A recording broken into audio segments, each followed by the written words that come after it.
meetings at work or gatherings always start with a prayer and words of encouragement. Wo chekie and woksape, I think is that correct? You could correct me anytime too. But and I started last year because it was such a hard year, and so much loss and anxiety and depression, and people were isolated. So we started just doing the words of encouragement in class a year ago, and I really liked it. Everybody contributes some, and it's really a nice way to start every class, I think. And sometimes they would ask me, like, sometimes we'd do stretches if I was leading it. We would do some stretches and breathing stuff that I'd been doing in my online yoga stuff that I take. But whatever, So anyway, now I really want to add in the prayer as well because that's part of the whole Lakota protocol. And just because I'm an old white lady from New Jersey, it doesn't mean I can't pray. And you guys can say the prayer, or I can, because that's what I used to think. Well, I don't. It's not my place. I'm not part of this culture. I can't like be the elder and be saying the prayer and stuff. It just felt like I was overstepping. Plus, I grew up where in the East Coast, where it was all this separation of church and state and all that stuff. But I really would like to include it. So anyway, that's the backstory of this. If anyone wants to say the first prayer today, you can. Otherwise, I'll do it, and then we'll do words of encouragement. I'll explain how we'll do that too. But does anybody feel a prayer coming on? Oh, someone's coming into class. Hang on. And there's no rules in class. It doesn't have to be the oldest person in the room or anything in my class because I'm not from here. So just whoever feels like it. And if it's not your jam, then you don't have to at all. No pressure. Vienna's just coming into the room. So, Vienna, are you here? Can you hear me? Yeah, I can hear you. Okay, good. All right. So, did anyone want to say the prayer? Else, or I will.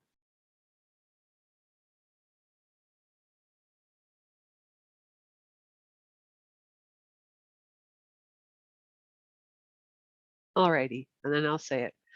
Okay.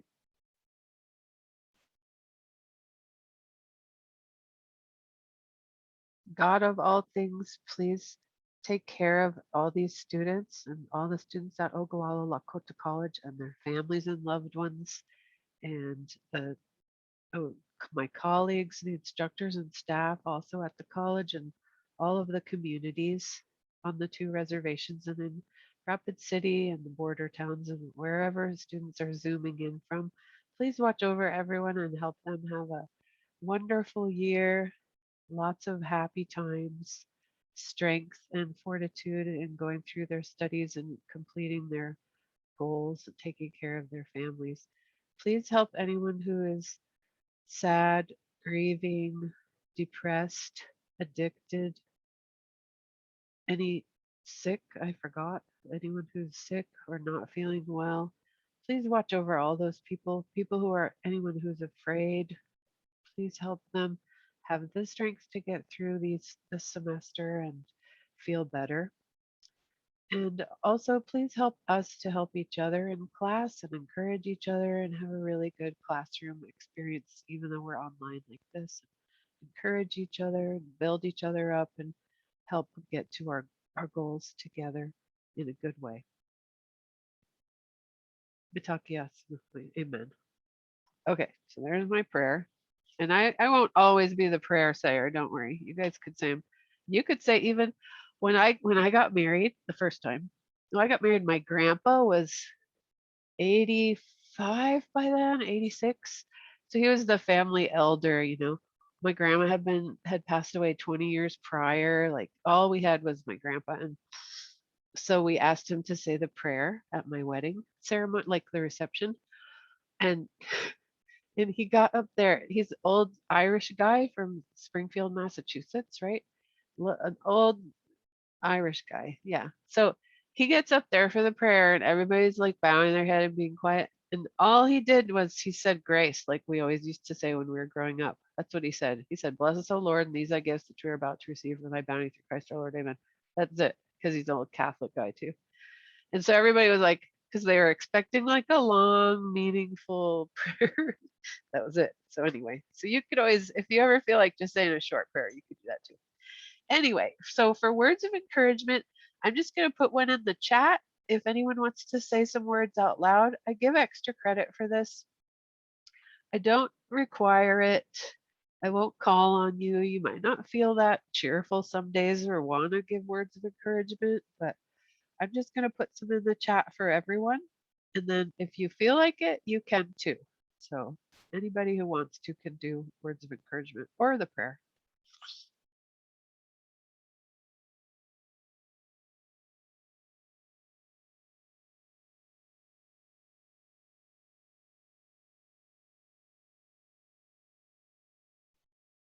Sometimes the words of encouragement can be a quote, like a inspirational quote, or a quote from your um, favorite person in history. I just read one by Thomas Jefferson, but I forgot. If I don't write them down, I forget. I'm getting old, or I don't know. I could blame a lot of things, but and also sometimes people at work in our meetings, sometimes they'll tell a big long story for the words of encouragement, which I love as well. So sometimes they'll just maybe go on and on for 10 minutes and tell a story. And you can do that too if you ever feel like it, but no pressure. Okay. And let me keep track and give you guys extra credit if you do any of those things. You could say turn on your mic and say them in words too. If you feel like typing, that's totally great also.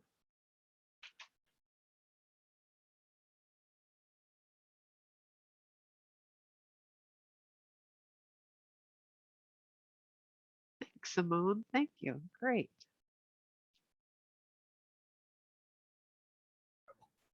Can I just say, I hope that we all practice mindfulness, being in the moment. I noticed last year doing classes on Zoom, it's a little difficult, with the distractions of home.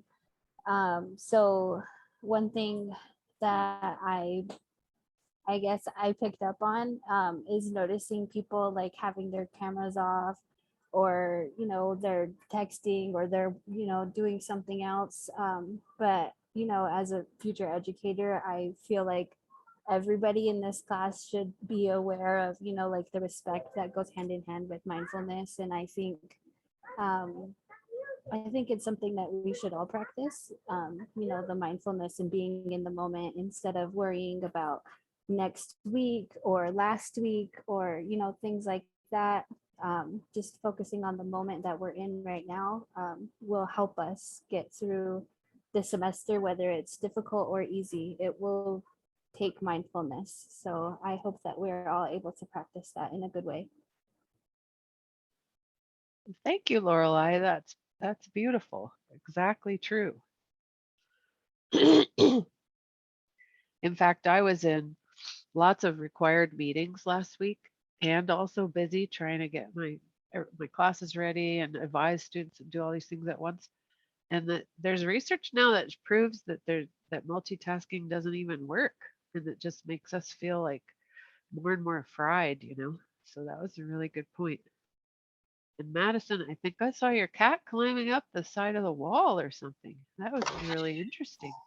Yeah, I don't know how she got up there. I was just like, what the heck, to my boyfriend just now, like, can you go get her? She's kind of being weird back there. I've heard a lot of stories of people's cats. Like there's something about cats and the online learning. They seem drawn to it or something. Yes, but thanks again, Lorelei. That's really important. Very much so. And that's a good way to set the set the stage for our class too. So I'll talk about that some when we go through the syllabus. Oh, thanks, Ohania. Thank you, Vienna. Great. Wonderful. More words of encouragement in there. Okay, now we've got 6 people here, so we're still missing a few, but I think we'll just get started. Um, let's start with our introductions. So today is not just, this is important. Introductions, and then we'll go through the syllabus and the course expectations. And I have 2 little breakout group activities for you guys to do. One's kind of one's kind of mathy and one is thinking about teaching math. So the two, we try to combine the two things all the time in these math for elementary teachers classes, the actual math content and then thinking about math or how to teach the math. So we'll do that today. We won't go all the way till 5, but usually I expect we'll switch it up every hour, so we won't just sit here staring at the screen for 4 hours, but we'll probably go till 4 every day and then have an hour to work on the assignment. It's probably what we'll do. Or we can work on the assignment in the beginning and then go till 5. Like so, but we'll definitely switch it up with practice, some lessons and examples, some interaction and participation in group work and activities. So we'll do that. Some writing. Like today is a little bit of writing. But if you've taken this class with me before or level 1, especially with online, you know that there's a lot of components to it. And part of that is doing it online. And part of it is because it's required from the education department to do all those things to stay certified with the state, so it's all good. But I don't want to busy it up too much. So like last semester, it just uh, felt like a little like there was just too much going on. So I tried to streamline it for this year. So we'll see if you like it. You will. Anyway, for introductions, let's see. Turn on your camera if you can. I know Vienna has another engagement going on at the same time for work, so she has hers off. But normally, especially as part of the education department, it's important to keep the cameras on. If you've had me for math, I like them on in the beginning and then on if you talk and on at the end when you say goodbye. I don't need them on the whole time. But I think since this is an education class also, we'll keep them on if we can. But if you ever have something going on and you can't, just let me know. Anyway, so to introduce, I think I'll go last today. I'm going to go in order, alphabetical order from the end of the alphabet today. So if when it's your turn, please just say your name and how you pronounce it. And if you want to tell us where you're from or what you're passionate about. I mean, you're all going to be teachers most likely if you're taking this class. So you can say some of your hobbies or if you have any kids or anything like that. And then I'll do mine at the end. That way I won't take the stage too much. So let's see, Ohiniu, could you go first, please?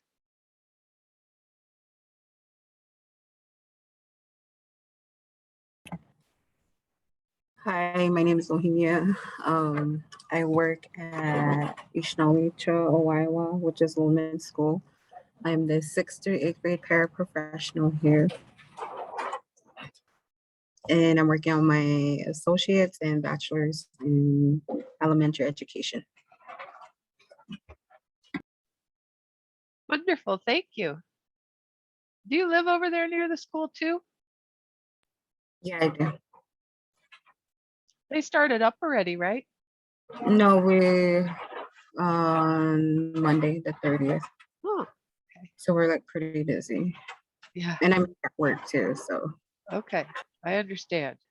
Oh, and that's what I was starting to say. Normally we expect to go till 5, but today we probably are just going till 3, unless I get carried away with something or one of you does. So probably just till 3. And there won't be any math homework yet till next week. So thank you for going first, Ohimyu. Vienna, can you talk? Can you introduce yourself, please? What was that? I'm gonna assign you if you don't mind if I miss Introduction? you just jump off you can call her after. Okay, my name is Vienna. Oh, let me turn on my. That's a little bit of a dream for it to be highly interactive, but Hi, everybody. we'll do the best that we can. My So name is thank you for Vienna being willing to Kilswarrior. help that baby. I'm All from right, so Medicine if you can District, pick one, is and I'm perfect. also in Right? We know another Zoom meeting for work. We have orientation this week. I work at Little One School, and I don't know what year I am in pursuing this bachelor's degree. I think I've been going to school since I graduated high school, and I was back in '92. So It's a long journey, struggling to get there, but I think I just kind of waited for my children to grow, and that way I can attend, whatever I needed to with them. So I put a lot of myself on hold.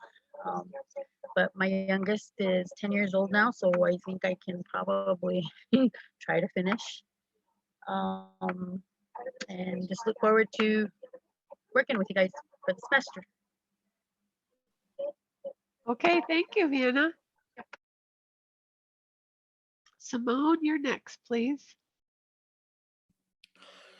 Hello, my name is Simone Milk, and I am a student advocate here at Baseland School. And I am currently at work, and this week is our first week preparing. We've been back to work since last Monday. Our school starts tomorrow, and they have the hybrid schedule. I started my bachelor's in elementary education back in '99. And of course, I waited until my children were all grown. All three of my sons are all just graduated high school now. So I decided to pursue this degree. It was something that was kind of left out there hanging, and I felt like it was unfinished business, and I felt like I needed to put my effort into completing that. And in case I decide to, change my mind somewhere down the road, then I have the opportunity to do so. But I basically do the mental health counseling here at the school. This is my third school year. And so it's been, a great journey. The pandemic, of course, have been hard for everyone. And I know that it was even hard for me myself taking classes at home last semester and semester before. We have, we were in several lockdowns, several quarantines, and, it gets a little stressful. And I just wish everyone the best in this class. And I know that we're all, working to, fulfill a goal of ours. And I know it's tough. And I just want to encourage everybody that I know that we can get through this. And I think I know, let's see. Oh, there's Kiana. Hi, Kiana. Kiana and I work from the same community over there in Martin. We live in Martin. But I just wanted to wish everybody a great year. And it's nice meeting you all. Thank you, Simone.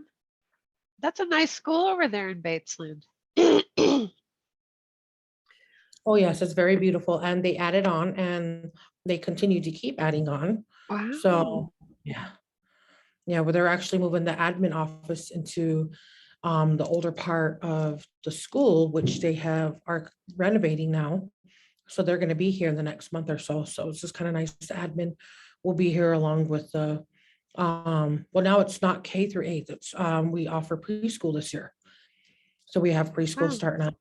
Yeah, and we are actually doing hybrid. So it's a little bit of online, and it's doing in-person learning. So you get a little bit of both, and we're just trying to accommodate parents and based on how they feel about sending their children to school and, the safety protocols and such. But it's been going great so far.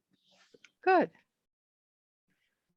I know Stormy Reese used to work there, and Jen Kelly. I don't know if they still do, but that's why I got to go in that school. And the new Loneman School, I'd love to go in there and see it one of these days. So I haven't seen that since they rebuilt it. All the good schools. Well, thank you very much, Simone, and thank you for your good wishes too for the group. That's nice. Really great. Good introductions. We still need Lorelei, please. Your turn. I'll be quiet. Hi, my name is Lorelei Lawrence. I'm actually from Batesland. So the old school that they're renovating, those were my classrooms. I graduated in 2004 as a valedictorian. So when you say Batesland School, I still imagine, like the dingy brick buildings and, the chalk everywhere. And I know that they now have a new gym and new playgrounds and all of these new things.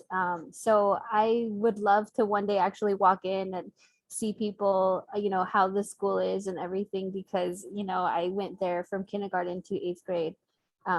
And I graduated in 2008 from Little Wound. And I've been an early entry student with OLC since like 2008. It was the first semester I did at OLC. I did an associate's degree in elementary education that I finished in 2016.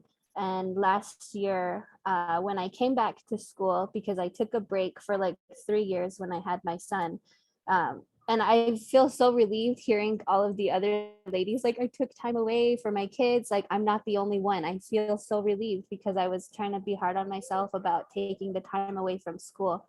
But I felt like that time, of them being babies is very short. So I'm like, well, in terms of my whole life, like, I have plenty of time to go back to school and finish my goals. So I came back last year in the middle of the pandemic, and I was kind of bummed that they weren't in person, but at least I was able to go back and still have my son here with me. So it was like, I didn't have to worry about childcare, but it was also like, oh my gosh, I gotta, make sure he's okay while I'm on the Zoom. And it was just a little intimidating. So I only did it part-time. And they didn't offer the classes that I need. I was trying to do a Bachelor of Science, Physical Science, secondary education, 7 through 12. But due to lack of enrollment, not meeting minimum requirements, all this policy and red tape, I chose to make the change to K-12 Lakota Studies. So now I have 3 semesters left to finish. And this course actually will be the 27 credits that I would need for the middle school mathematics endorsement. So I'm really excited to get to this point, because I remember first learning that OLC had the middle school mathematics endorsement, and I'm like, oh my God, my dream job, this is what I want to do. So, despite the fact that the title of my degree has changed, it's fine. By the time I'm done, and I'm graduated, walked across that stage, have certification in hand, I feel like I'll still be able to do my dream job. So wherever that ends up, I'm not going to worry about it until that time comes. But I'm looking forward to learning from all of you, because I have 0 classroom experience so far. I've done internships, I've done observations, I've done things like that, but I've never actually stepped foot in a classroom, whether it was as a paraprofessional or as an educator. So, despite doing summer camps at the Journey Museum, I have no experience. So I'm looking forward to learning from all of you. I hope it's a great semester. Thank you, Lorelei. Did you run summer camps at the Journey? I think it was back in 2016 and 2017. It was the first year that they started. So I was the groundbreaker, I guess, the innovator when it came to creating their space camp, because in 2016 I had participated in the NASA Rising Star Educator Program. We were able to get hands-on science content materials from NASA. And I also did a I guess like a contest or a competition where I had created a unit on solar eclipses. It was the year that the eclipse went all the way across the continental US. And I thought it was amazing because I was able to not only win the grand prize of taking a trip to another NASA center, so I went to 2 NASA centers and learned a lot from the scientists and the educators there through NASA. And so I think my goal now that I changed to K-12 Lakota Studies is to maybe pursue a master's in curriculum so I could create like immersion content for secondary level. They've got a lot going on for immersion in terms of like, early childhood and K through 5. But the older kids, which is where my heart is with the older kids, there's not as much resources. So that I think that's what I want to do now. That sounds really cool. Awesome. Next, and thank you. And next we will have Kiana, please, or is it Kiana? Kiana? It's Kiana. Okay. Yeah, my name's Kiana. I'm a sophomore. I am from Martin, South Dakota, but I live in White River. Just recently moved here. And I work at a Boys and Girls Club in Mission. Pretty much it.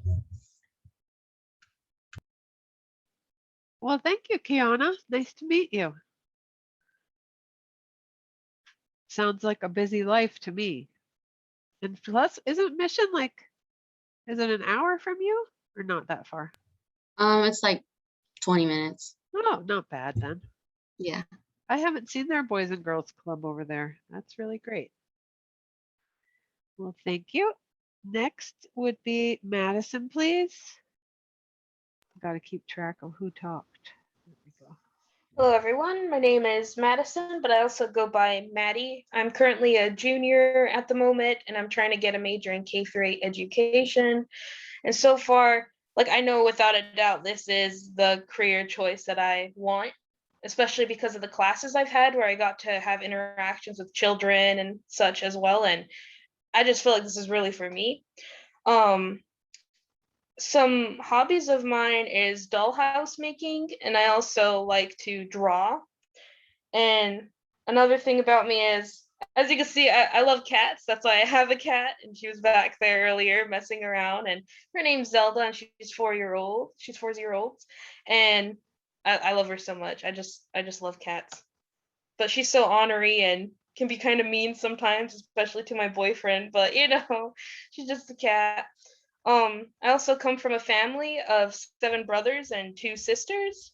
So yeah, pretty big family, and yeah, all the same mom and different dads, but Um I was born in Rapid, and I did as a child live in Pine Ridge for a short time. Then I moved back to Rapid, but currently I live in Black Hawk. So like throughout like my childhood, I jumped around from school to school to school, like went to a lot of schools and stuff, got to see different teachers and stuff, and met a few that have left an impact on my life, and I kind of strive to be like them and leave an impact on children too, like that, considering I can still remember their names even now.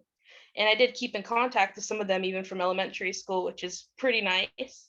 But yeah, just some information about myself. Well, thank you, Madison. And is that one of your doll houses in the back behind you? Yes, Looking over your shoulder. Yeah, it's a work in progress. that's really cool. There's a lot of math in that, lots. Well, thank you very much. Thanks, everyone. Did I miss anybody? I don't think so. Did I? Make sure nobody's waiting in the waiting room all this time. That would be terrible. Like I said, I'll disable that because I forget to check. All right. Well, thanks, everyone. Let's see. What could I tell you about me? Well, since Madison said that about her cat not always liking her boyfriend, I first have to tell you a funny story. It's sort of gross though. But when the kids grew up, I'll tell you that whole story too. The kids grew up and moved on, went to college, and my husband and I got divorced. This was 10 years ago. And I was single for like a year, and then I had a new boyfriend, right? So the new boyfriend, it was only the second time he had slept over at my apartment. And in the morning, he had thrown his jeans on the floor in the bedroom in the corner. In the morning, he got up before me and he's like trying to get dressed to go to work, and he tried to put the jeans on, and he goes, "Jenny, somebody peed on my jeans." And I said, "Well, ew, I mean, it must have been the cat. Who else would it be?" He said, "I thought maybe it was you." And I said, "What?" Why would I go squat in the corner on your jeans? I like you. Like, what? But anyway, it was the first time the cat had ever done that to anybody. And I guess she decided that he wasn't good enough for us. So he's not my boyfriend anymore. The cat decided. Anyway, so here's in a more serious note. I also stayed home with my kids when they were little. And I was married at the time, and I was fortunate to be able to have someone pay the bills while I was doing that. And I recognize that, I was really lucky. And so I stayed home, and we lived pretty poor just so I could be home with the kids because I really believe in, and if it's possible, it's great if some family member can be with the kids a lot. Some people just can't do that, you know? So I was lucky. I did that. And then I started teaching at night at the college nearby because a friend of mine taught there. And she got me my foot in the door. I mean, before that, before I got married, I taught in Africa and I taught in New York City and stuff when I was right out of college. And that was great. That was middle school and high school that I taught math. But then once I got married, I stayed home with, I was a para for a year. We moved to Washington State and there they didn't need any math teachers, high school teachers or anything. So I just jumped in as a para and it was a great experience. I loved it because I got to be the playground teacher and I helped with the kindergarten. I helped with a girl who had cerebral palsy and I helped with the 5th grade math kids who needed math extra help in the special ed room. And so like I really got an interesting experience there. That was in northeastern Washington. But I'm originally from New Jersey. And we ended up in Chadron. So fast forward a little bit. We ended up, I was still married and we moved to Chadron in 1998. And by then I had a master's degree in math education and I'd been teaching college for a while, part-time. And then I got in part-time also at Chadron State College. Same thing, because my youngest was still little. She was like 4 when we got to Chadron. So I just worked a couple afternoons or evenings a week teaching there. And then after she started school, I went to teach there at Chadron State full-time for a while. But I had never lived in the Midwest before. And Chadron is, if any of you have been here, and probably a lot of you have or heard about it, it's like I think it's kind of a typical border town. I thought it was kind of racist, especially when I first moved there, and sexist. Like it was all men in my entire building, the science building at Chadron State. There's only one other woman there, and she had moved into administration. So, like, I was the only woman, and I thought, geez, this is the 2000s, and there's not even um, hardly any people of color teaching there, hardly any women. It was just like, and then our students, I noticed, were the Native American students, where it seemed so shy at Chadron State. And it made me curious. Like, I just wanted to learn more about Lakota culture. And I knew that Pine Ridge was so close to Chadron. I mean, if you go the back way, it's only like 35 miles and that so close. And yet there was hardly any talk about the culture, hardly any interactions going on, and it seemed kind of strange. So I got more and more interested in um, trying to get a job at Oglala Lakota College, just mostly so I could learn and get more involved with the communities on the reservations and so on. So anyway, I was lucky and I did. So that's a long story how I got my job at OLC too. So I'll try to be briefer than that. But ever since for about 25 years now, my biggest passion is math education and equity for all different kinds of people and mixing math with culture, making it more holistic, less of like the old white man kind of math. It's still, you could still learn the same topics, but talk about them in different ways, use different tools to learn them and teach them. And so it's called ethnomathematics, which is what I first got interested in about 1998. But even before then, in Africa, I was interested in the connections between like drum patterns and star knowledge and math and science and things like that. So it's just really my passion. That's what I'm interested in. So I'm working on my PhD and I should be done in a year, finally. And that has been a long process, but it's okay. I'm 57 and I don't mind because I was around for my kids and I was off in the summers when they were off all those years. And so I'm really happy with the way my life turned out. And I work at my dream college, which I love, Oglala Lakota College. And anyway, I'm almost done with my PhD and I'm focusing on math education and equity.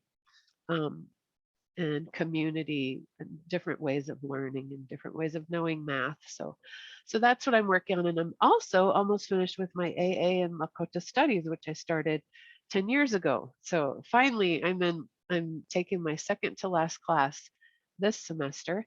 And I started doing that because I wanted to learn more. Like I said, I love languages and art and I love finding new ways, learning about cultures, finding ways to connect with people and be a better teacher.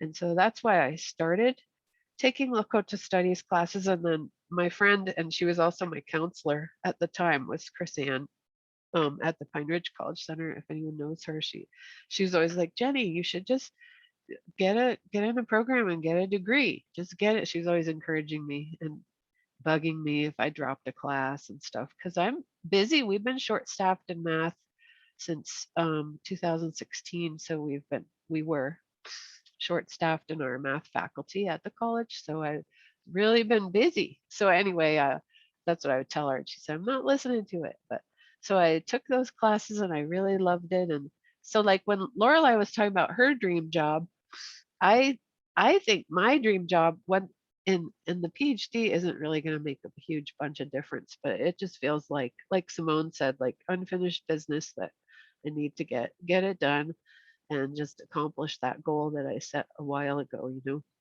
But I think my dream, and this might sound silly to you guys, but I'm getting old, don't forget. So my dream is if some of my OLC math students take over teaching math and I could retire and go be like a para in a high school Lakota immersion setup. And that would be so great. And like learn the language and just be like a helper because I'm always going to be just a white person from New Jersey. I'm not part of the culture and community that much, you know, just part of the school. So you can't, I would never like, you know, I couldn't be in charge, but I think it would be great like that to be a para. Or I've always told Chrisanne if there was ever an immersion Head Start or something near where I live and I could work, like volunteer there and just listen and learn. We used to do some things when there was the immersion school that OLC was connected with at Peowachoni. So these classes, the math for elementary teachers classes, would go do our lessons for them usually at least once the semester.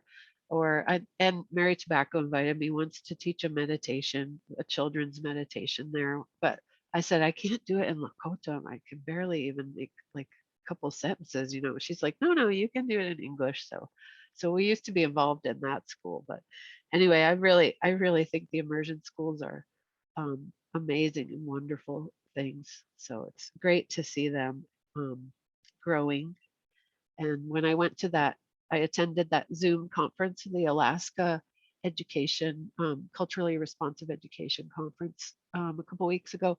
They were talking a lot about their immersion Head Starts up there. And it was more complicated up there because there are so many different languages and tribes. So it's maybe not more complicated, but it's a different challenge than here. But anyway, I live halfway between Chadron and Hay Springs out in the country with my boyfriend Neil Janice, and my cat, a different cat now than the other one, and 2 dogs. So I live out here. I might get some goats.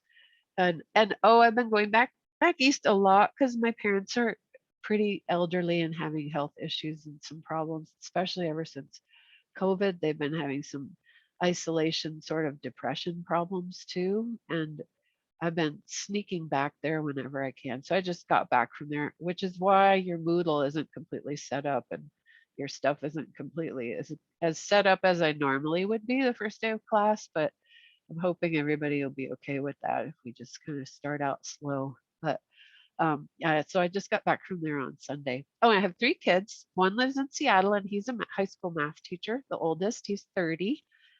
And then my 2 daughters, one lives in Longmont and she's a pediatric nurse, an RN, and one lives in Boulder and she's getting her master's degree in art therapy, so counseling through art.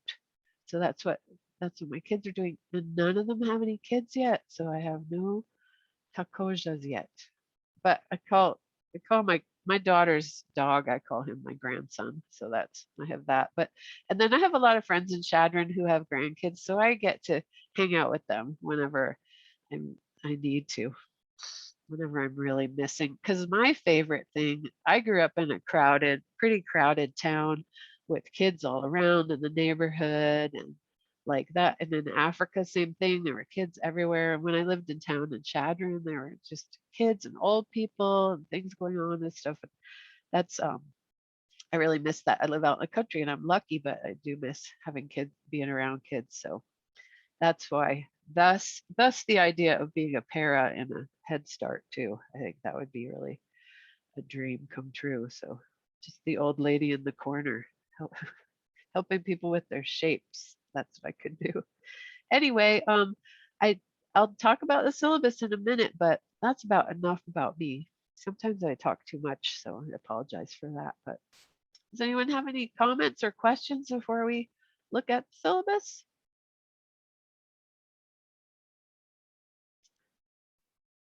More about this mathematics. Do you have book recommendations or something for this topic? Oh, This is the yes. first I've ever heard of it, and it sounds really interesting. Oh, absolutely, Lorelai. I'll put a list of my favorites on the Moodle for this week. Okay? Yeah. Okay, that sounds awesome. Yeah, for sure. And they used to have, I joined their online study group in 1999, and you used to be able to just be part of it online. And they have conferences and stuff, and they publish different articles and things like that. And there's a global one and then just a United States group. But I was in the global one for a while. And that group, the website part has kind of fallen away because the guy that was in charge of it changed colleges where he taught and kind of dropped the ball a little bit. So the active current group is a little bit inactive, but we're still around. So yeah, I'll give you some authors, and some of them have crossed over. So from focusing solely on ethnomathematics 20-25 years ago, a lot of them are talking more about the combination of culturally situated learning and ethnomathematics. So they're kind of addressing both.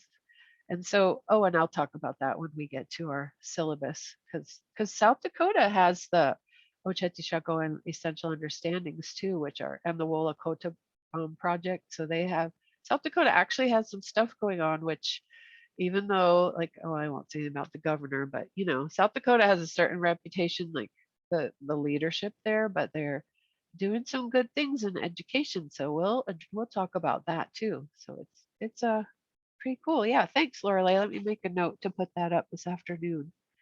Anyone else have a comment or question?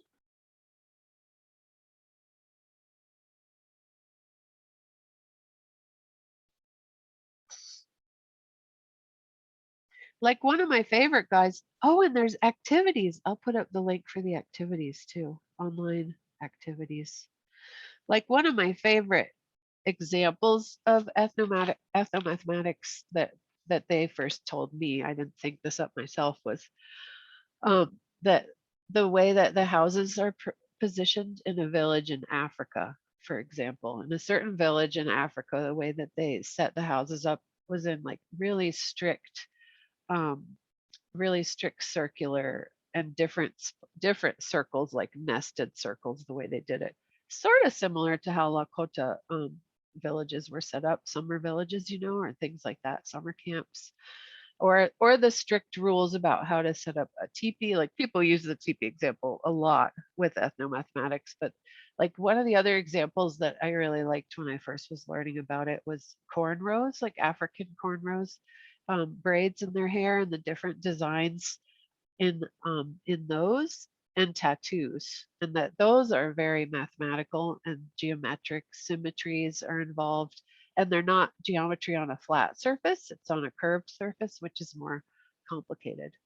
And then I saw my first three-dimensional dream catcher probably like in 2002 or something at a intertribal gathering at Fort Robinson. They had they were selling the gifts, I mean the gift shoppy stuff, and so I saw that, and that is like a calculus 3 concept to three-dimensional graphing within two circles that are, if you've seen those, the three-dimensional dream catchers, most of you probably have, but I gave that one away actually when one of my friends retired. I gave that to her, but anyway, so that's just a couple little ideas of ways you can connect ethno ethnomathematics with what you're actually seeing and doing in the modern times and stuff. So Yeah, I'll put a couple ideas on there. I'll try not to flood you guys though. Sometimes I get like a little too overzealous in this class because it's one of my favorites to teach. It always has been.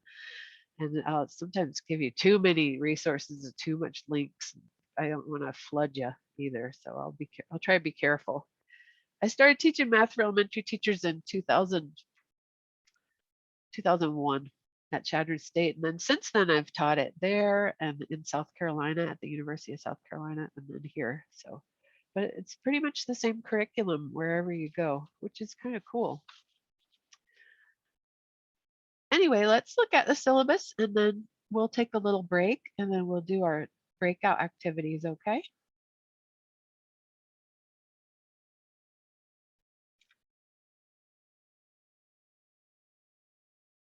And I emailed this out and I posted it on the Moodle.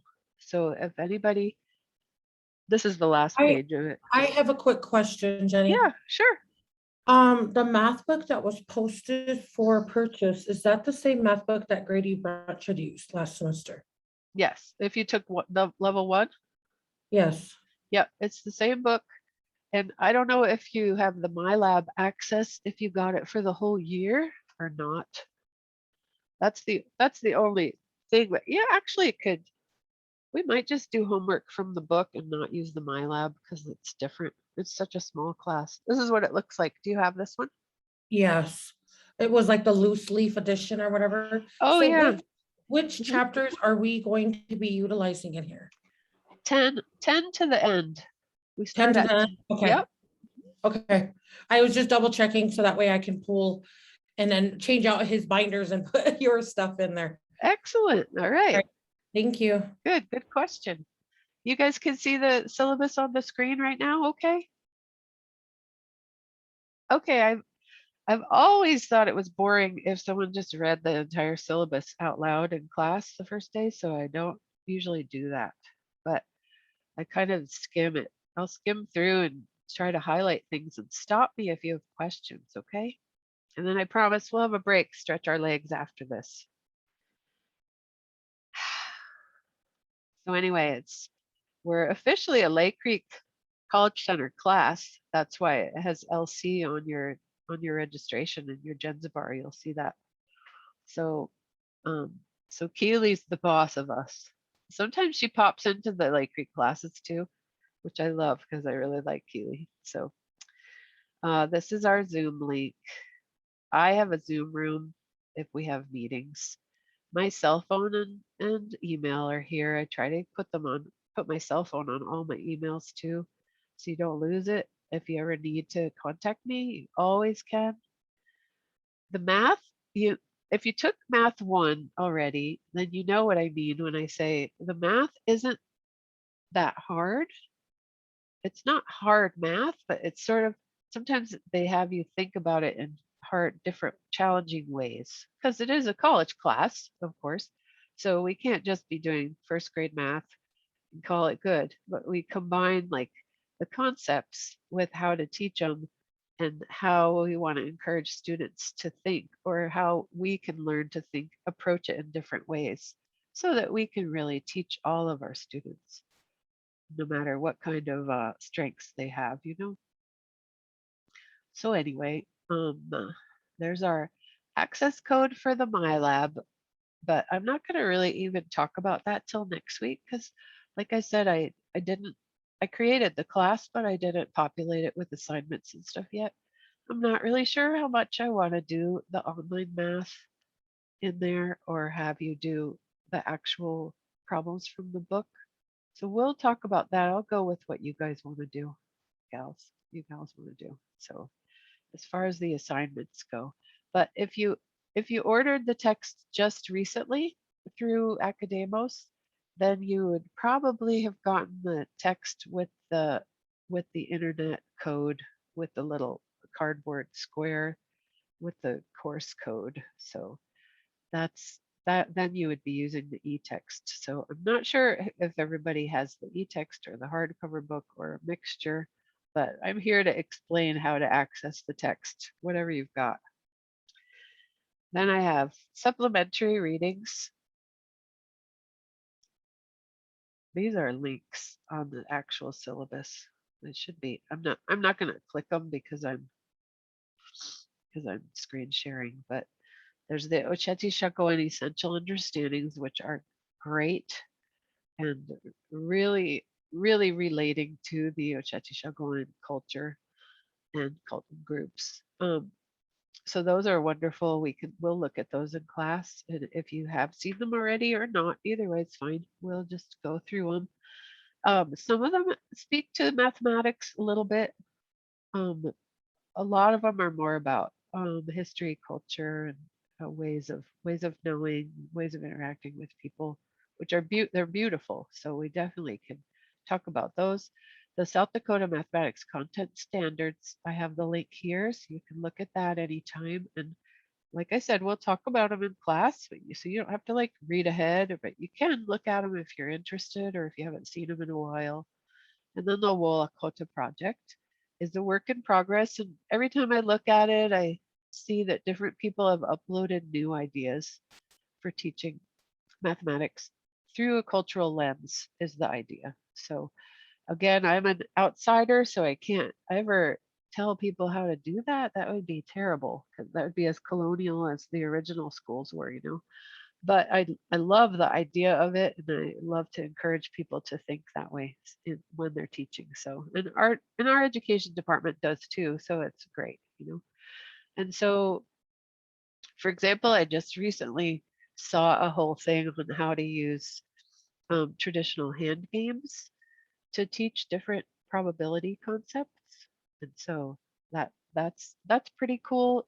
Just have to be careful not to make it just like simplify it, you know what I mean? Like traditional hand games have a lot to them, and they maybe should be um, just in a traditional setting, kind of like regalia and things, you know what I mean? So it's a tricky, kind of an interesting line, but that's another idea that I saw in there. So you could get some teaching ideas from there.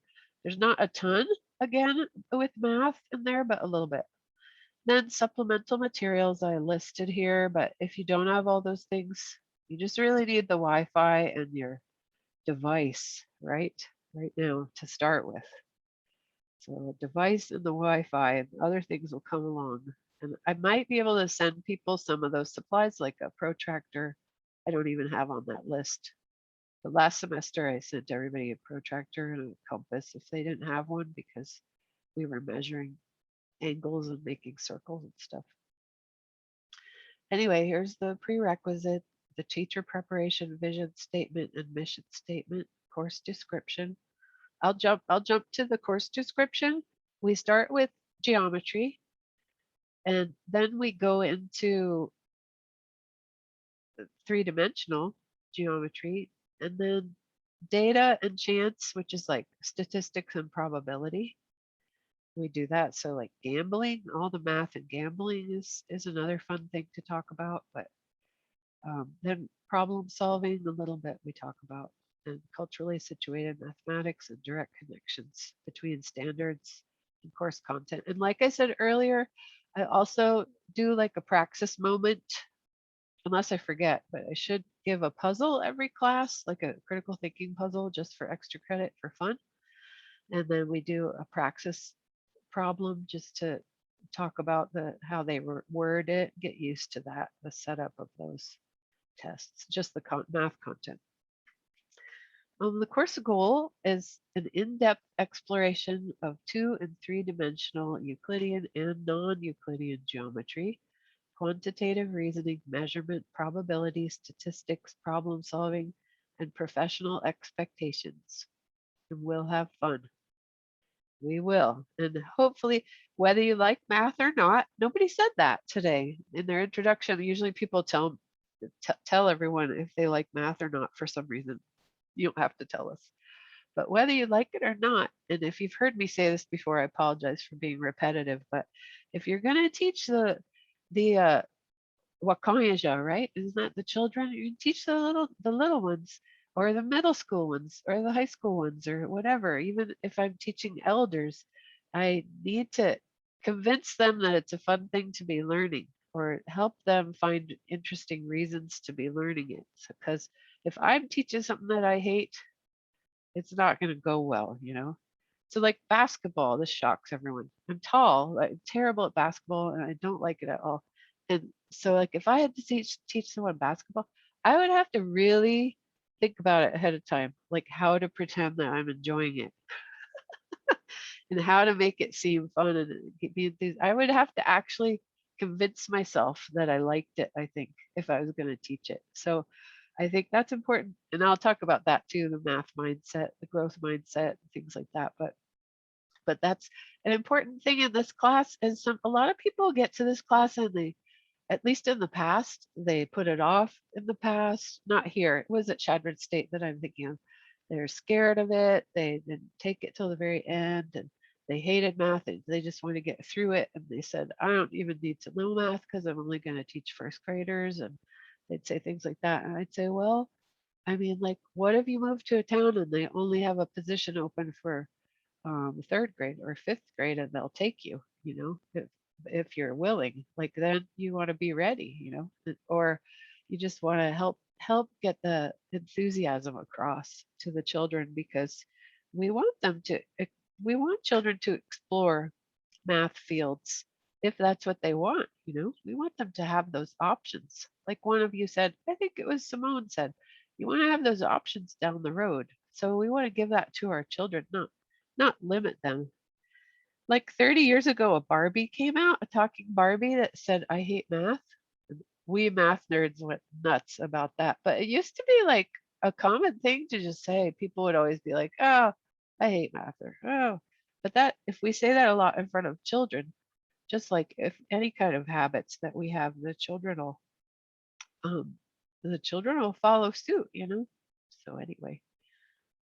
And speaking of suit, card games, we will be talking about card games too when we do probability, and that's a really fun example of mathematics.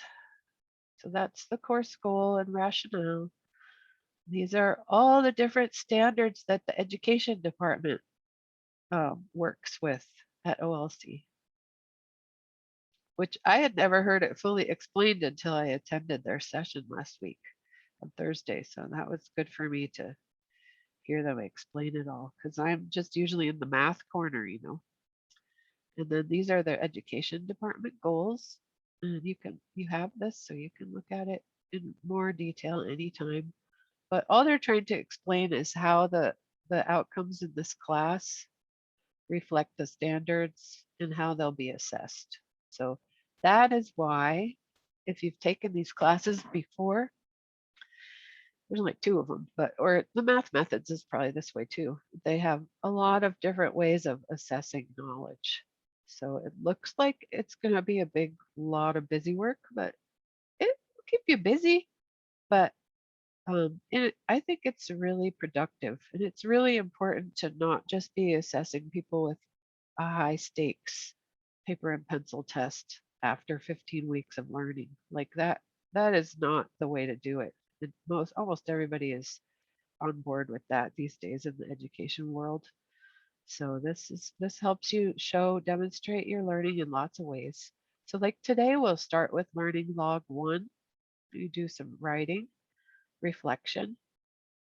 Sometimes we share them on the discussion board in Moodle, and sometimes it's just private. Today it's going to be private, and you just either document share with me through the email or send it to me one way or another.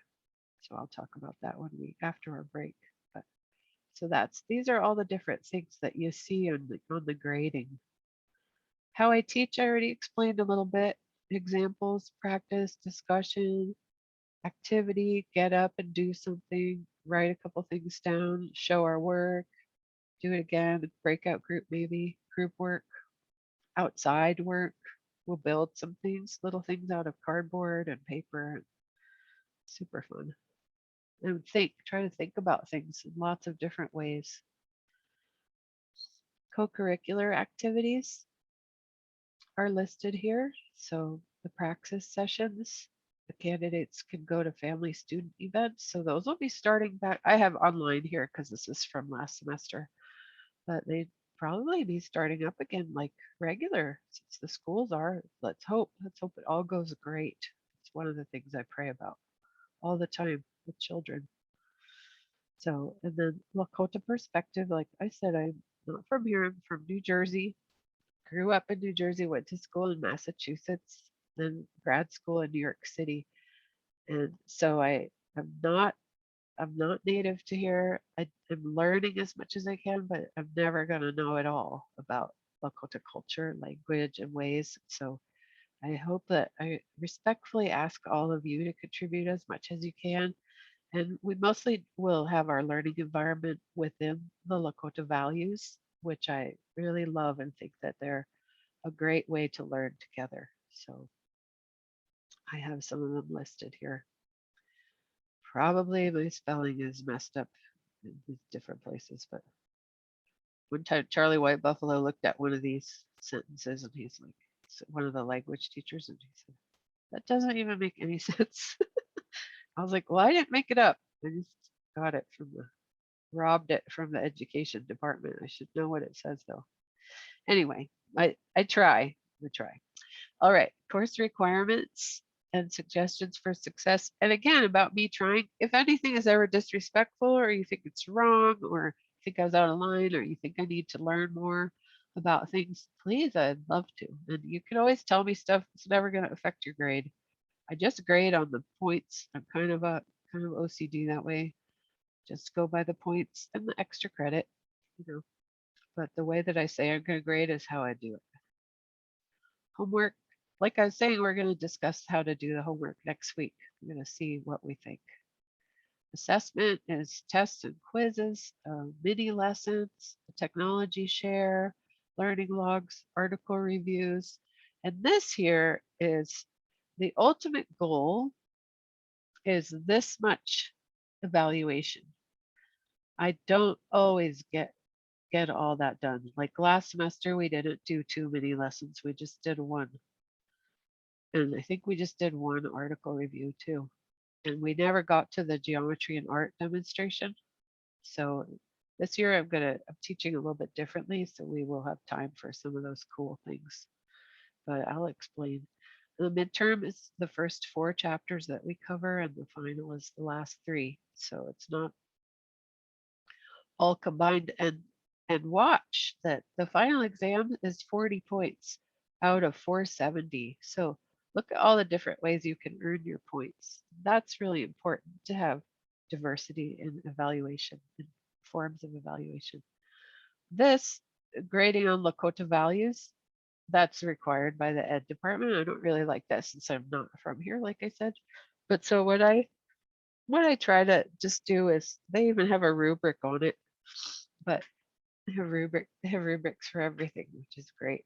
But it's just demonstrating the Lakota values, just being respectful and helping each other, working hard, those things. So that's if you show up to class each week, it's 30 points total. So it's 2 points each week for participation and that. And okay, the old school way of grading, A, B, C, D, F. And the policies, now these are mostly written out. They're also in the student handbook, which is online in a PDF, or you can get one from the college centers if you call ahead and make sure you're allowed to stop in there. And they also have the catalogs too, the new catalog. 50-year anniversary catalog. So cool. So anyway, you can find those. If anyone has trouble finding them in electronic form, just let me know and I'll send you the link or give you instructions to find it. Attendance policy. We don't usually have issues with the education students with attendance, which is good because you're going to be teachers. So, but you know the rule, if you haven't been here before, it's if you're absent for 3 classes in a row or 5 altogether, you can be dropped from the class. And I let you, if you're absent for a couple, you can make up the work or make up the session or meet with me and make up your attendance if you're trying to get perfect attendance. So we can work it out. You just can't be, we need to be mostly be present here with our cameras on, supporting each other and encouraging each other and learning together. And then it really works the best. So I do believe we're all connected. And when we learn in a connected way, I think it's the most um, rewarding. So that's more important than just counting absences and giving you points off if you're late and things. I think it's important to remember that you're a valuable part of this journey. So your presence is important and appreciated. And I know we're all busy. We all have a lot of things to do. And I totally respect that too. Kids at home and work, and jobs and partners and elders. And so I understand. I really appreciate it when people show up. I also never drop anybody without contacting them. This is what I do, my steps. If somebody's been absent for a week or two, I haven't heard from them, I'll try to call them or text them or email. If I don't hear back from them, I'll try another way, like I'll ask their counselor if I have the right number for them and stuff. I mean, you guys could give me your numbers too. So, and then if I still haven't heard from them, and I was just telling my last class, like once or twice they're in jail and they can't tell me, and they're like their friends didn't tell me either, and so but they're only in jail for a couple weeks. And well, you can still finish a course if you just make up that work if you're only missing for a couple weeks. But if you can't tell the teacher that you're gone, or sometimes during the pandemic, somebody might just lose their Wi-Fi and or lose their vehicle, or they can't get in touch. Like things will happen. So anyway, I try really hard to reach people is what I'm saying. And if I can't reach them, I'll do the early alert, or if they're not doing any of their work, I'll do the early alert. And even then, I won't drop someone from the class until I've really tried hard to speak with them or make a plan or see if they need it incomplete, that kind of stuff. So anyway, so that's the deal. Anybody have questions about that?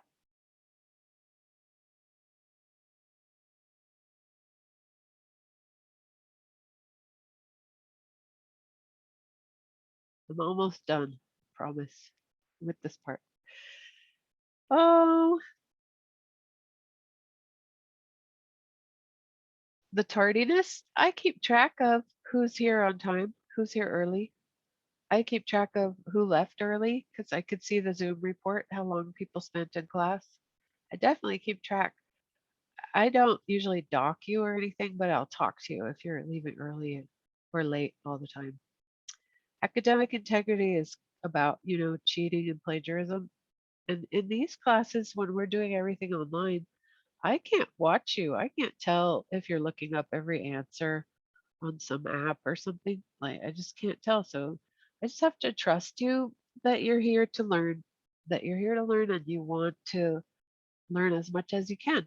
And so you wouldn't lean on things like that, I would think, if you really want to do a good job. So I just have to trust that people are going to do their best and not lean on other sources at times, like tests and stuff. Like if I'm stuck on a problem, if I'm stuck on let's say a calculus problem, and I don't have the answers in the back of my book or something, and I have to teach it the next day, if I'm really stuck or I can't think of how to explain something, like certain concepts that are just a little hard to put in words, I'll look it up. Like, yeah, of course. Like, I'm not against looking it up. Look it up on Google, look it up on YouTube, see if someone else online explained it better, see if there's like an animated three-dimensional animation that shows it, things like that. So that's absolutely fine. Like, that's not cheating. I mean, if you look up every single answer all the time, then you're only really cheating yourself. And then during an exam, just try your best not to look at other sources. But again, I can't jump into your room and make sure. So it's a weird thing. It's kind of a cool thing about the pandemic, education during a pandemic. So I think it's helping us educators learn a lot of different ways to assess learning, not just all the old ways. But jumping down to academic freedom, you can have your own opinions. Like today, the first thing I'm going to ask you is, it's just going to be your opinion. I'm not going to judge you on your opinions. Even if you have opinions completely opposite of mine, I respect that and listen to it And I won't argue with you either. I'll just let you know my opinion, but not in an argumentative way. And it never affects your grade. So lifestyle choices, same thing. Like none of that. So it's all, you're free. You're in college. You're adults. You're free to be who you are. Let your freak flag fly. That's what we're trying to encourage people to do in education. Be as much yourself as you can. So disabilities, if you have anything, if there's anything that you think might interfere with your learning in this class. So it doesn't have to be just a physical or mental disability, but obviously I don't know if people have that either unless they tell me. But um, it could be just difficulty with the online setup. It could be that there's 4 people in the room half the time when you're trying to listen to class. It could be like anything that's getting in your way. And I'm not going to say, well, you have to just leave your house and go sit in the car and learn. Because no, because not if you have a baby in there, obviously. Or like last week, my dad just kept wheeling away when I was in a meeting. He kept sneaking away in his wheelchair and up to no good. And I had to go after him. I couldn't just sit there. So, I mean, it could be anything like that. But the more common disabilities are like dysnomia, dyslexia, if you see numbers backwards, see words backwards. ADHD might get in people's way when they're doing an assignment, getting overwhelmed. COVID long haul is real. I have it myself. So if you had COVID and you feel like can't focus and forgetful, it could be that. You don't have to let me know either. But if you want to let me know, you can. It stays confidential. I won't even talk to your counselor about it unless you want me to. So that you could tell me after class privately or in an email if you want, or just call me, talk to me. Okay. And I'll make accommodations. Absolutely. We don't even have to go get it formalized or anything like that. We can, if you want to go through the student services route and get it formally acknowledged, that's fine. And that's totally fine too. But a lot of people, there's a little stigma still, even these days, about disabilities. A lot of people are embarrassed about it, or something happened in their past with labeling and they don't want to do that anymore. So that's optional. Standards of conduct, peace and harmony. We want to um, stay in a good way with each other, dropping and adding, trying to see if there's anything else I should mention here. I have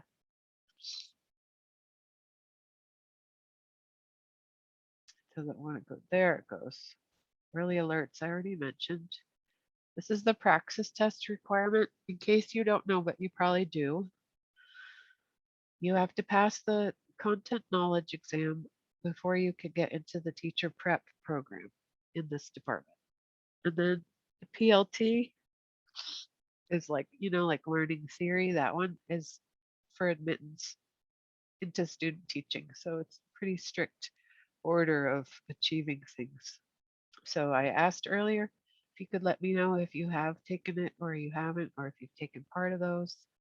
Just let me know, and that way I'll know how much to cover it, or if we should do quite a bit each day or just a little. And I know you'll still do your the praxis preparation days and boot camp and stuff like that.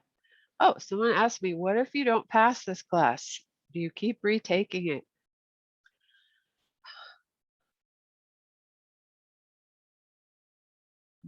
The only reason people don't pass, if people don't pass this class, especially now the way the points are set up, is if they didn't get all their assignments done or they missed a lot of classes. So if you're failing, we'll have private one-on-one meetings like we did last year. If you were my student in another class last year, we'll have 2 private meetings this semester at least.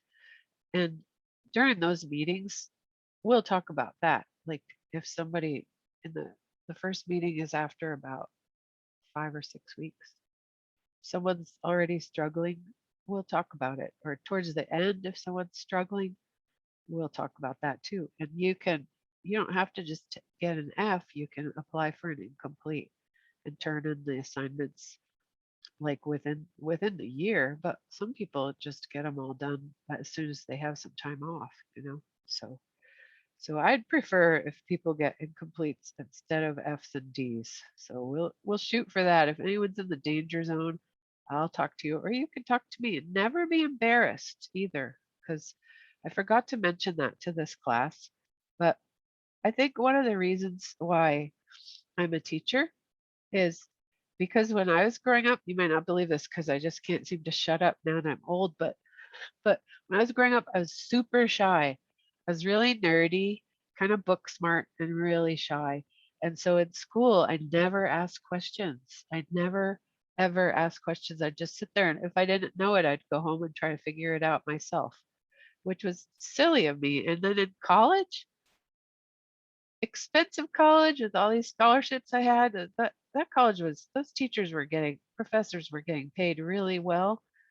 And I was too shy to go ask them for help. And I regret that, of course, now. And that's why I say, please ask questions and please don't be embarrassed. And if you feel embarrassed about anything or ashamed, we'll work through it because I'm not here to make you feel bad. But like I had one math professor, he was terrible and he was a terrible teacher. It just didn't click with me. And I didn't even know what he was talking about. And I was just scared to ask him questions because he's kind of snobby old white man, nothing against white men or anything.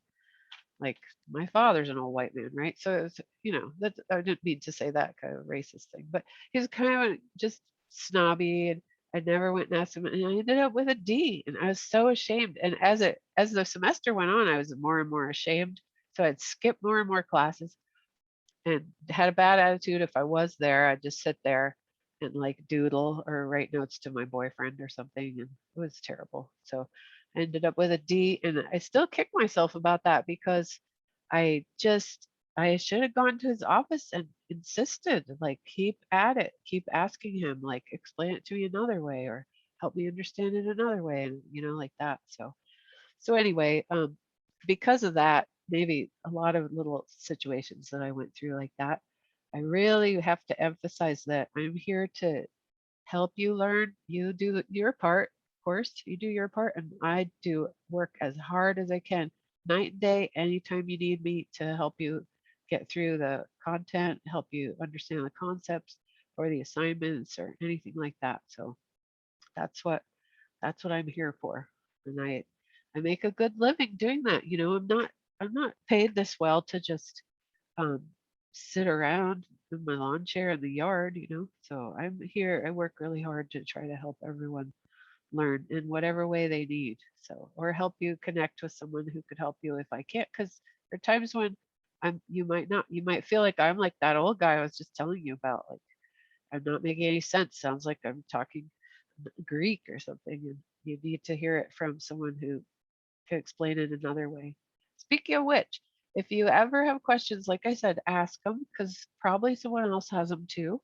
And if you ever think you could explain something in another way than I did, or restate something, like in teaching, we learn that like when a child says how they were solved a problem, then we restate. Like if you feel like you could restate what I said or how to solve it or something like that in another way, you're always welcome to. I love that. So it doesn't slow down the class, it makes it better. So you always feel free to speak up and don't feel like I'm going to call on you and embarrass you either, though I won't do that either. But sometimes there's one or two people that speak up a lot and then the other ones might get resentful or feel like they're being ignored. So remember, you always can speak up in different ways when we're learning on Zoom, which is nice. So by that, I mean, you could send chat messages, you could screen share pictures, you can email the whole class or just me.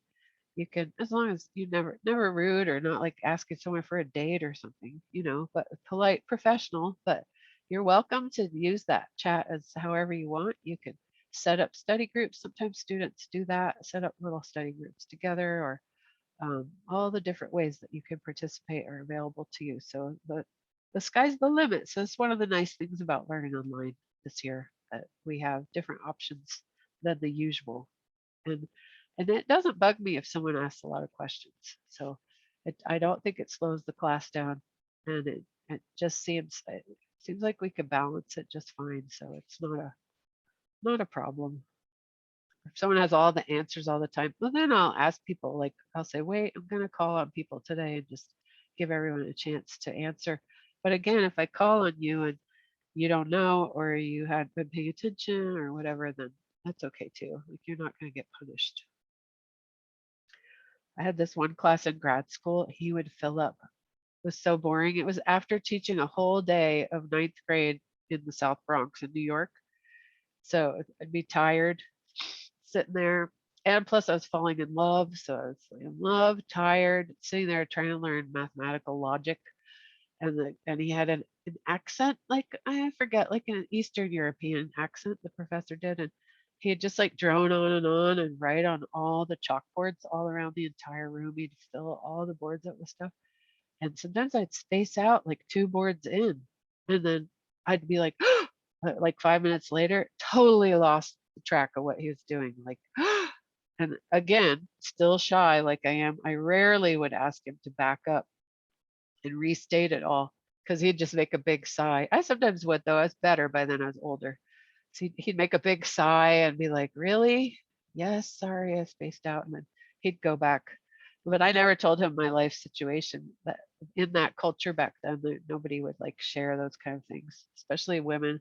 So anyway, so I'm sorry. I'm really talking too much, but here's our schedule, and then we're going to have a break. So let's get down here. My cursor just is not rolling like usual. There it goes. Oops. There we go. So we're starting with chapter 10 next week. Well, a little bit today, ideas of it. And then we go chapter 11 and 12. Some people never had much geometry in school. So we cover chapter 10 and a lot of kind of basics of geometry we start with, just to make sure that we all have a strong foundation. Then we do areas, then 3-dimensional shapes, then the midterm, mini lessons, then geometry of motion. That's transformations. If you've ever seen those strip patterns, they're called. Not like stripping, but it's like a freeze pattern, a design pattern, different kinds of symmetries in art. And then we have the tech presentation, which I'll explain all those as we go along. Not the first day, it's like too much. Then we do some statistics, just a little, like mean, median, and mode, the kind of statistics you'd be teaching in K8. Probability, and the final exam. And then if we have time, the mini lesson number 2 will come then. And I think that's about it. Does anyone have a question? You can put it in the chat too if you want.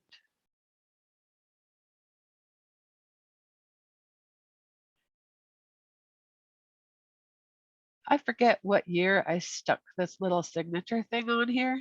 It's like when I taught high school, the high school kids have to do that. Some of you might be familiar with that or have kids who had to sign and turn it back in.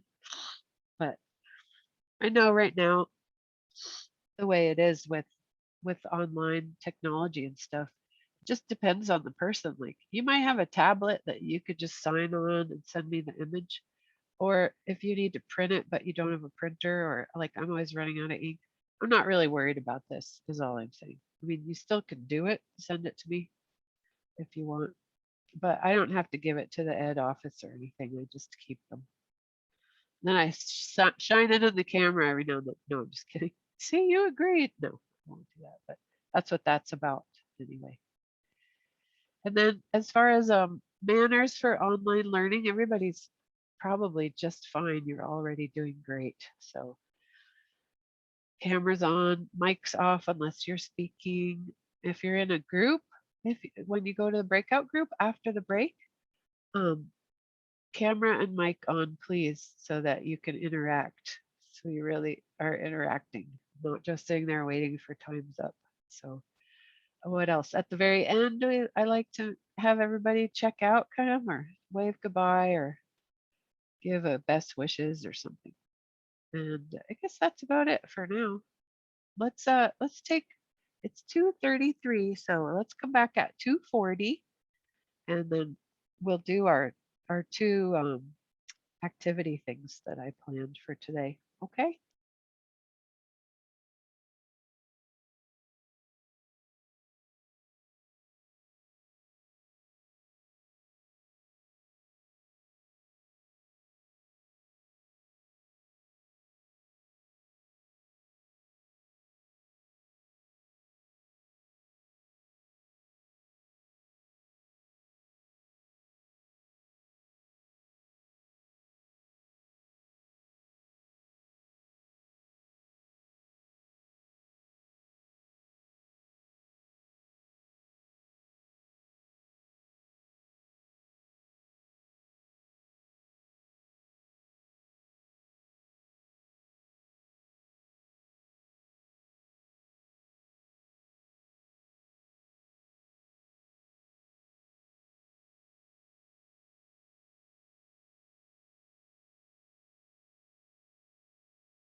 Okay, I'm back.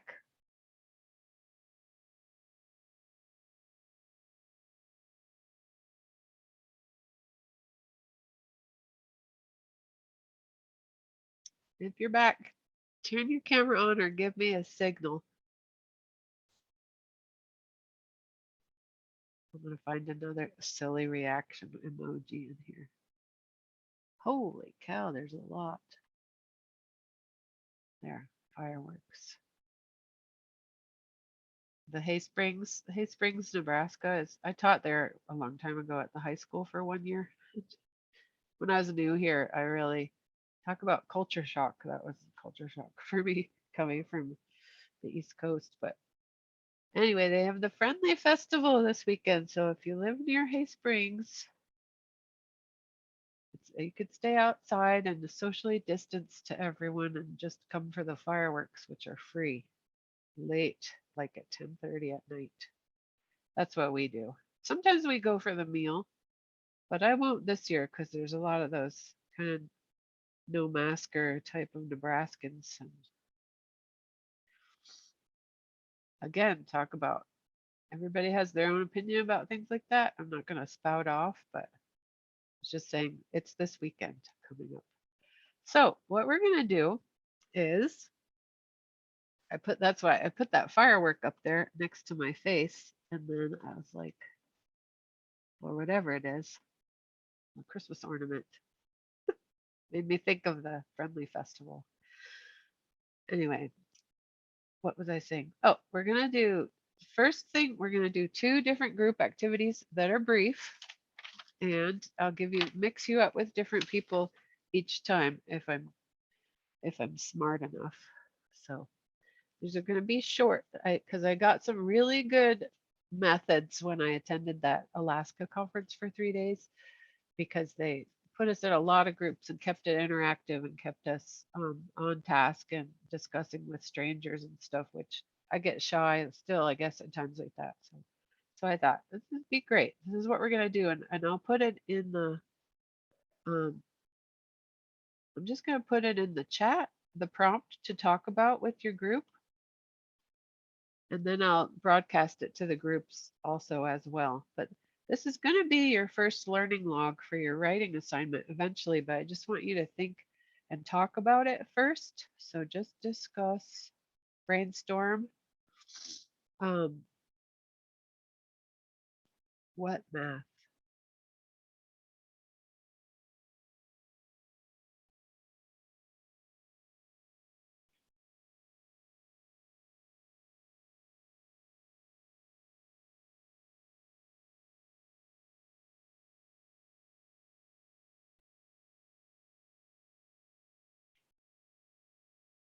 Okay, I just put it in a nutshell. I'll explain a little better. So let's make sure we have everybody here. 1, 2, 3, 4, 5, 6. Yep. Oh, there goes my old dog. He kind of pukes a lot too. You might hear that in the background. It's not Neil. He's at work. Well, anyway, so if there was if there were no standards, no rules, no like colonial imposition of what education should be about, no other definitions of math, like just if you were raising children and you were going to build a school that could teach however it wanted, whatever way you wanted, no matter how would you want children to feel when they're in math class? What kind of things do you think are important for them to learn in quantitative reasoning, number and shape thinking, what kind of things do you think are valuable? And it's just an opinion. So I'm not going to grade it. Just I'll give you a grade when you send in the written part. So that'll be your learning log 1 that's due next week. And I'll restate it on the Moodle and remind you and stuff. So you don't have to do the writing part today, but you can jot down some ideas though, like a brainstorm bullet points, And so then talk with your group members just for 3 minutes. Each of you could have a whole minute to talk, but not all at once, So you could take turns talking and say just a couple ideas that you think would be important to have in school, or a couple of ways that you'd like children to feel, or you might have seen some classes or been in classes that were really felt valuable and good. So what kind of things would you like to replicate, or or repeat, or what kind of teacher do you want to be? How do you want to treat children in the class? Anything like that. So the whole idea, it's a big question. 3 minutes is nowhere near enough to even cover the whole thing. But just what would you find valuable in school math if you were in charge? Okay. So I'm going to break you into 2 groups of 3. And if anyone has questions, I'll come visit your groups. I'm saying 3 minutes, but it might be 4 because getting everybody in their spot, ready to go and thinking of ideas. And then just brainstorm, which, brainstorm really like a cascade or like a firework of ideas. Like it could just be all over the place. Okay. All right, here we go. 4 minutes.